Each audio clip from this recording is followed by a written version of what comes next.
El siguiente programa, por su contenido, no es apto para menores de edad.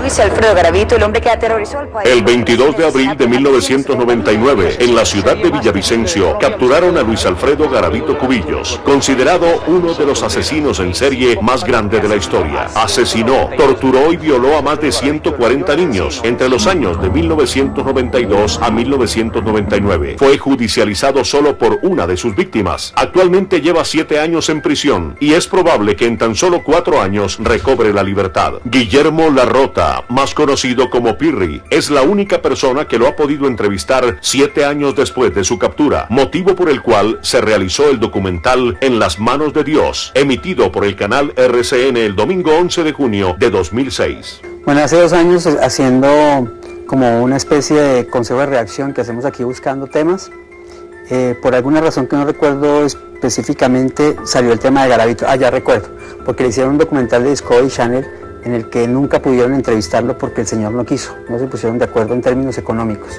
Entonces dije, ¿cómo es posible que este tipo esté cobrando para hacer una entrevista? O sea, qué peligro que le den plata para hacer una entrevista. Averigüemos en qué va ese caso. Cuando empezamos a averiguar, un día el abogado de él nos suelta, es que él va a salir libre en 4 o 5 años. Para nosotros fue un campanazo, o sea, no nos cabía en la cabeza, empezamos a investigar más y nos dimos cuenta que así era. Entonces desde ese momento dijimos, esta historia hay que contarla, y mejor si lo podemos hacer con el rostro del asesino, para que genere más reacción en la gente. Y así fue que se motivó y se inició el proceso. ¿Qué fue lo más difícil de la investigación?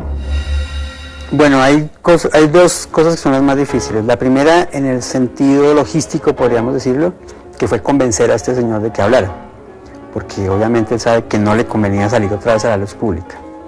La segunda cosa más difícil, que ya fue como para nosotros como equipo, es sentarse a mirar y a estudiar en detalle miles y miles de páginas de expedientes, no por el trabajo, sino porque psicológicamente es muy desgastado. O sea, sentarse a ver cientos de fotos de niños descuartizados, hechos pedazos, leer los detalles de cómo fueron encontrados los cadáveres, saber las reacciones de sus familias, le quita la impersonalidad a la historia y lo vincula a uno de una manera que uno no puede evitar que sea sentimental. Entonces eso fue una carga psicológica muy fuerte y creo que fue lo más desgastante, como decía, de la historia. ¿Cuánto duró la investigación? Nosotros duramos 2 años haciendo esta investigación, desde que salió la idea hasta que finalmente salió al aire el documental. ¿Por qué En las manos de Dios? Porque después de todo el trabajo llegamos a la conclusión de que la justicia colombiana y la ley no podían hacer nada ante el caso y que paradójicamente quedábamos en las manos de Dios ante un personaje que se vende como un supuesto bendecido. Esa fue la causa de mi salvación. De este peligroso fanatismo religioso, o sea, quedamos en las manos casi que de ese Dios que él muestra, lo cual nos parece aterrador. ¿Con cuánto personal contó? Bueno, para hacer este documental el equipo completo consistió de la productora, que es María Alejandra Cardona, de un investigador, Federico Benítez, que ya no trabaja con nosotros, pero que estuvo en toda la investigación, de la ayuda, y de un editor, José López, que estuvo aquí. Contamos con la ayuda de algunos de los practicantes que estaban aquí, Eduardo, uno de los practicantes, y yo, somos todo el equipo. ¿Cuánto costó? Bueno, normalmente el programa que yo hago semanal es un programa económico, es un programa de bajo presupuesto, aunque no parezca, pero cuando el canal supo de la importancia que tenía esta historia, de la importancia no en el sentido comercial, porque en realidad esto no le representa ganancias al canal en la medida que es un programa que sale a las 11:15 de la noche y en el que la gente no se quiere involucrar por la dureza del tema. Me abrieron una posibilidad de presupuesto que nunca antes tenía. Yo normalmente trabajo con una cámara PC-110 Sony así de pequeña, yo mismo hago la cámara, en fin, pero aquí me autorizaron, por ejemplo, utilizar cámaras digitales, pude viajar muchas veces a Pereira, a Armenia, a Cali, en búsqueda de las pistas que nos daba este personaje. Tuve, por ejemplo, para la entrevista 2 cámaras digitales, un sonidista, un director de fotografía, cosas con las que nunca había trabajado. Yo perdí la cuenta cuando ya íbamos por el orden de los 60 millones de pesos. Perdí la cuenta y estamos como en ese proceso de saber cuánto costó esto, que pues a la larga no es tan importante. ¿Le exigieron algo para poder realizar la entrevista? La única persona que nos exigió algo para realizar la entrevista fue el propio Garavito, porque como le decía al principio, este señor pensó tal vez que él estaba maquinando toda una estrategia para su salida.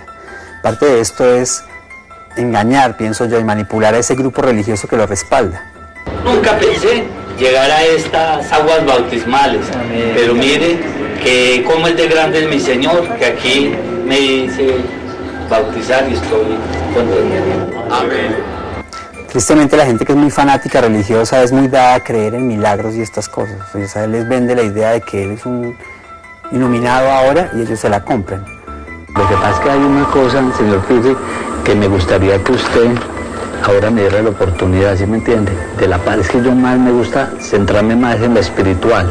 Ahora más adelante me da un espaciecito para comentar unos textos de la Biblia, de pronto que cuando ya vamos a terminar hacer una oración y que eso quede firmado. Él pensó tal vez que esta entrevista le iba a ayudar a reforzar esa idea y por eso mismo me exigió que, por ejemplo, no podía usar palabras como asesino, como bestia.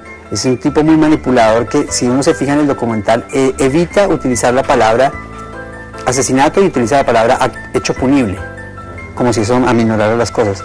Él evita decir los niños y utiliza la palabra los menores.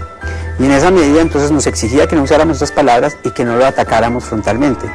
Decía, él me dijo varias veces, o sea, si usted me confronta en cuanto a los casos, yo me paro y le dejo la entrevista ahí. Y consultando con algunos expertos nos decían si es que la mejor manera de sacar la información a un psicópata no es la confrontación directa, porque el tipo tan pronto se siente atacado y se va a parar. Esas fueron como las exigencias que él nos hizo y basados en esas exigencias nos tocó trabajar mucho, sobre todo en el momento de la entrevista en sí, para poderle dar la vuelta a la historia y hacer que él se evidenciara y que se mostrara como quien en realidad es. ¿En dónde se hizo la entrevista? Bueno, la entrevista se hizo en la prisión de máxima seguridad de Valledupar. Él está recluido en un ala especial porque si lo dejan en un patio normal al tipo lo matan inmediatamente, entonces lo tienen allá a un ladito. Increíblemente goza inclusive de privilegios que los otros presos no tienen. Y se nos facilitó un aula de la cárcel, con un aula de la cárcel en un ala que estuvo desocupada ese día para hacer la entrevista. ¿Qué fue lo que más le sorprendió? Muchas cosas me sorprendieron. Verlo por primera vez, el cambio físico del tipo me pareció impresionante. O sea, ese señor había podido salir a la cárcel mañana y nadie hubiera sabido quién es. Pero la cosa que más me sorprendió, a medida que iba avanzando la entrevista, cada vez yo me sorprendía más como de lo cínico y de lo caradura que podría ser el personaje. Pero cuando se sienta y me dice que él aspira a ser un pastor religioso y llegar al Congreso de la República para hablar en nombre de la niñez. Yo aspiro a llegar al Congreso de la República. ¿Para qué, señor Pirri? Para trabajar por la niñez desamparada. En ese momento no sabía si reírme, igual tenía que controlar todos mis gestos, etcétera, pero que realmente dije, no, este señor es un monstruo. ¿Cuándo se grabó la entrevista? La entrevista se grabó el 14 de enero de este año. Cuando hicimos la entrevista, este señor nos empezó a soltar una cantidad de pistas y datos útiles para la investigación con lo que nosotros no contábamos, que creo que fue una ganancia, se puede decir, o un logro para nosotros muy grande, porque de un momento a otro el tipo que quería no hablar de esos casos empieza a soltar datos de dónde había dejado cuerpos. Por allá en Fusa también hay unos restos. Yo sé, tengo cómo se me entiende, cómo entrar. Por el Alto de Rosas también hay otros restos, yo también condenaron, pero no encontraron los restos. datos por los que no ha sido procesado. Yo quería sacar la entrevista ahí, pero como le digo, es más que una entrevista, es un documental. O sea, la mitad del trabajo, o sea, más del 60% del trabajo está por fuera de lo que es la entrevista de él. Entonces dijimos, con esta información es súper importantísima para dársela a la fiscalía y para que algunas familias de las víctimas sepan qué pasó con sus hijos. Entonces, antes de sacar el documental al aire, teníamos que, ¿cómo se diría?, como despejar todas esas dudas, llevarle la información a la fiscalía y acompañar esos procesos de búsqueda. Hasta que no tuvimos respuesta, en especial del caso de la familia Palacios, que es con quien se cierra el documental, pues decidimos no sacar el tema al aire. ¿Por qué aparece paralelamente en el documental la familia Palacios? El hilo conductor más apropiado nos pareció porque más allá de las encuestas y de los números y las proporciones y las estadísticas, sobre el caso de este asesino que puede ser uno de los más grandes de la humanidad, teníamos que aterrizar esto a una vivencia personal, humanizarlo. Habíamos conocido esta familia y es una cosa muy dura porque, por ejemplo, nosotros sabíamos prácticamente, por algunos datos de los investigadores, que su hijo estaba muerto. Nosotros sabíamos de manera física, no hay manera de probarla de manera física, pero todo indicaba que su hijo había sido una de las víctimas. Ellos como padres se resistían totalmente a creerlo porque una madre lo último que pierde es la esperanza. Entonces nosotros dijimos a esta familia hay que colaborarle al máximo para que tenga una respuesta. Empezamos a trabajar con la fiscalía en las pruebas de ADN, los restos que había, en las búsquedas. Al final la fiscalía nunca pudo darles tampoco una respuesta concluyente porque los restos óseos en los que se buscaron no dieron positivo. O sea, ya la fiscalía no tenía nada más que hacer, hizo lo que pudo. Y llegamos a una conclusión y era, solo hay una manera de que esta gente tenga una respuesta y es que el mismo asesino les confirme. Y ya viendo estas fotos, pues no me queda ninguna duda de que es el menor que yo me llevé el 17 de noviembre de 1997.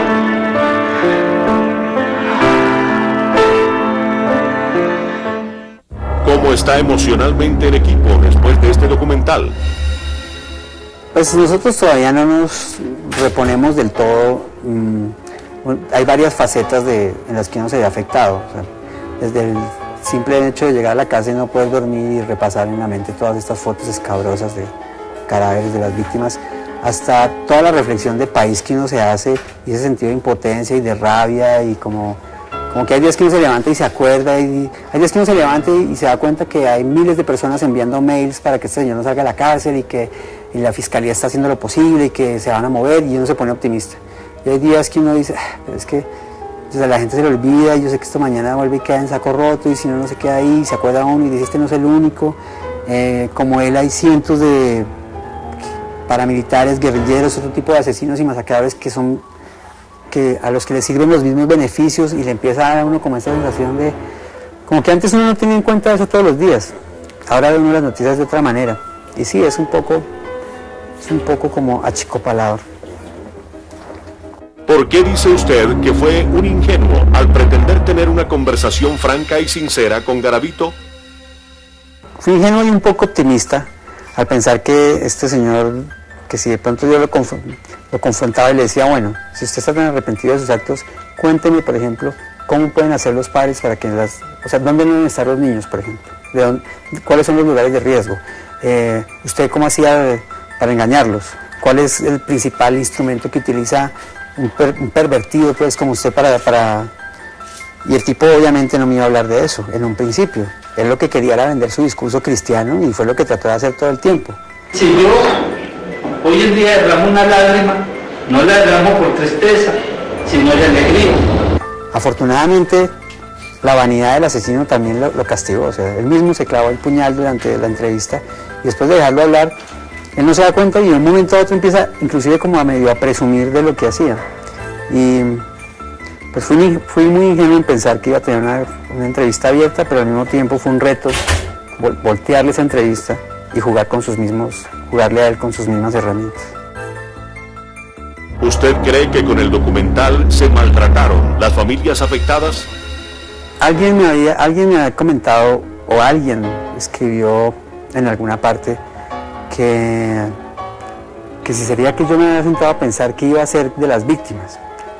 Pero lo que pasa es que en este país es muy fácil opinar, sobre todo cuando usted no es la víctima ni es familiar de las víctimas.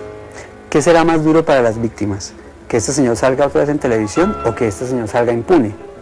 ¿O que este señor solo pague 7 o 11 años de cárcel? ¿O qué será peor para las víctimas? Saber que este señor pueda hacerle a alguien más lo que les hizo a ellas. Yo puedo hablar por 3 familias que conocemos, que es la familia del niño Agobardo en Florencia, con quien hablé esta mañana por teléfono, la familia de los Palacios, que está en Armenia, y con otra familia que está en Pereira. Y pues con ellos no hemos tenido más que buenas relaciones, e inclusive, esto no lo digo porque puede sonar como cuando la gente lo quiere decir, pero tengo que decirlo, agradecimiento y una muy buena relación tenemos, y el compromiso, como le decía yo esta mañana a esta señora en Florencia, me decía, no me reciben la denuncia en la fiscalía. Yo le dije, pues déjeme, yo averiguo, pero además del agradecimiento entre ellos y nosotros, es el compromiso que tenemos desde que empezó la historia. Esto no se acaba aquí hasta que o se haga algo o definitivamente tengamos que decirle a la opinión pública, miren, no pasó nada, este señor va a salir mal. ¿Qué pretendía buscar con esta historia? Aquí hay 2 cosas que nosotros pretendíamos con la historia, siendo muy optimistas. Una, que haya un cambio en esa política tan generosa en rebajas y beneficios que hay para criminales de esta categoría. Y 2, que el señor Garavito no saliera de la cárcel tan pronto. Si hay una reforma en la ley, esta reforma no... Es que el problema de Garavito es muy complejo porque el señor ya está juzgado y juzgado está. No hay manera de ampliarle su condena por lo que ya hizo. Sin embargo, la Fiscalía está estudiando en este momento la posibilidad de abrirle un proceso diferente por tortura, por ejemplo. Como él no ha sido juzgado por tortura, esto podría hacer que el señor se quedara más tiempo en la cárcel. La otra posibilidad es que haya casos nuevos que no entren dentro de los que ya fueron juzgados, para que se le puedan aplicar ya nuevas condenas al señor. Si hay reformas, las reformas no caerían sobre este personaje, pero sería un precedente para que el caso de Garavito no pase como tan inútilmente por la historia de Colombia, que si algo igual va a pasar en el futuro, nos podamos remitir a este caso y digamos a este señor, a este nuevo asesino que capturamos, no le vamos a dar los mismos beneficios. La polémica. Podría hablarle a 2 tipos de personas, miles de personas que están indignados con la historia, no con la historia, sino con el caso. Miles de personas que envían mails para que el señor no quede libre, que cuestionan al Estado sobre cómo es posible que un asesino, que valga lo mismo en Colombia matar a una persona que matar a 150. Pues a estas personas les digo que gran parte de las reacciones han sido por las reacciones de ellos, y que si algo se logra sería la prueba de que el ciudadano común y corriente con su voz y de protesta también puede cambiar las cosas. Pero entonces no puede ser cuestión de un día. No podemos enviar mails y cartas la primera semana y que eso se quede ahí. Hay que seguir insistiendo. Al público que no le gustó la historia, pues yo tengo que respetar su opinión. Desafortunadamente tengo que decirles que yo no hago la televisión que la gente quiere ver. Mi responsabilidad es mostrar la verdad, y la verdad muchas veces duele. Y una verdad, si uno tiene ética, no la puede maquillar. Y a las críticas, que principalmente han sido como de un sector de la prensa que no entiendo, me da la impresión que hay gente que hubiera preferido que el señor no hubiera salido, mejor dicho, hay gente que hubiera preferido que el señor hubiera salido de la cárcel a que hubiera salido en televisión. No entiendo por qué, cuál es el rollo moral ahí que tanto les afecta. Y más allá, pues, les puedo decir que este trabajo se hizo con un solo fin, y es que una denuncia lleve a un resultado en el que un asesino no quede libre. Si esto pasa, si la condena del señor se demora 1 o 2 años más, que pensamos que esto puede salvar vidas, nosotros nos damos por bien servidos, y eso era nuestra motivación. De ahí para allá las críticas, la verdad, sin ser irrespetuoso, pero para utilizar una palabra que decía mi papá mucho, es no me valen huevo. Muchos han criticado a Pirri que porque un medio se prestó para esto. Somos de pronto bufones en un gran sistema donde nos rasgamos las vestiduras por unas entrevistas de este tipo. Pirri es un buen periodista, buen presentador, conoce, es una persona abierta, y me parece que en el fondo es una entrevista donde él está diciendo, mire lo que está pasando, no es justo que aquel que se roba, ¿sí?, una gallina, el fin no justifica los medios, para llevar de comer a su casa, le clavan, perdónenme la expresión, 4 años de cárcel, y este que mató 140, 170, violó a niños, el señor ya va a salir de la cárcel. Yo les digo a todos los que me ven en estos momentos, no abusemos de la palabra de Dios, no coloquemos una pantalla que porque ya me convertí, el Señor me tocó y encontré al Señor y el Señor me hizo ver las cosas, entonces ya soy un buen hombre. No, yo creo que justicia debe pagar y restituir los crímenes cometidos contra la patria y especialmente contra nuestra población infantil. A nivel profesional, ¿qué le faltó? A nivel profesional, lo que creo que falta es la continuidad de la historia. Esto no se termina aquí, pero con lo que hicimos hasta el momento me siento muy satisfecho. Muy satisfecho por lo que hizo este equipo, muy satisfecho por cómo se puso y se ordenó y se mandó al aire. Me parece que fue muy profesional y muy satisfecho sobre todo con el resultado que ha dado en la opinión pública. Con todo llevamos ya creo que 3 semanas y no se ha parado de hablar al respecto. Y la idea es que no dejemos que esto se enfríe. Pues es algo, no sé, lo que hizo Pirri es una crónica muy buena. Lamentablemente las expresiones de este señor ahora que está en una religión diferente a la católica y que quiere conocer las nuevas cosas, me parece absurdo porque no es apto para estar en la sociedad todavía. O sea, la verdad pues faltó como más concentración en lo que el hombre hizo, fuera del hecho sobre las personas los niños que él mató, faltó como más concentración en ese tema. Y de pronto haber opuesto más un poco la investigación sobre los pocos niños de los que él habló que había matado. Opino que fue muy fuerte, fue muy déspota porque mostraban un perfil de un asesino como que muy normal, muy bueno, pero no es así porque en el fondo es un asesino y para mí fue una farsa. Primero que todo porque lo hacen ver persona y ese personaje no es ninguna persona, eso es un monstruo, es un animal. A mí me parece que estuvo bien que lo presentara en televisión porque muestra la realidad del país y permite que la gente conozca la problemática que existe. Lo que pasa es que la gente ya malinterpreta que porque salen los problemas no hay que taparlos, sino antes hay que mostrarlos. Y eso mostró la falencia del sistema jurídico. Me dejó impactada, duré 2 días con insomnio, imaginándome cómo hacía ese personaje todo lo que hizo. Muy bueno, muy bueno. Y triste saber que pasó eso y que posiblemente puede salir, ¿no? ¿Cuál fue el objetivo de Garavito al conceder la entrevista? Estoy absolutamente seguro que el objetivo del Señor era mostrarse como un ser redimido y bueno que puede salir de nuevo a la sociedad. A mí me parece que él en medio de su rollo ha perdido totalmente las proporciones. En una parte de la entrevista me decía, es que yo ya pagué 7 años y yo no me voy a volver masoquista. Yo por dentro pensaba, este señor se estará dándose cuenta que 7 años es lo que está pagando apenas por más de 140 homicidios. Entonces yo creo que en esa desproporción que tiene el Señor ya de las cosas, dijo, no, pues yo salgo y digo que hinco rodilla y que me echo la bendición y que es que todo era culpa del demonio. Y oí una voz que me decía que qué quería, y yo le dije, quiero poder. Y digo, ¿me quiere servir? Digo, quiero servirle a usted, le vendo mi alma al diablo. Y la gente me va a creer.